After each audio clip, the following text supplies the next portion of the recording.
5, 4, 3, 2, 1, ignition,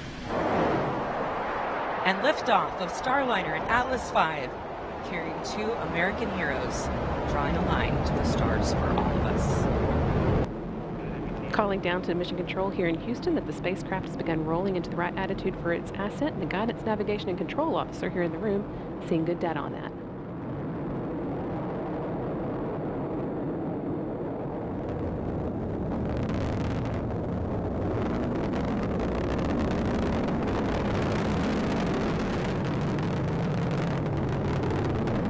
Starliner passing through max Q, or the point of maximum dynamic pressure.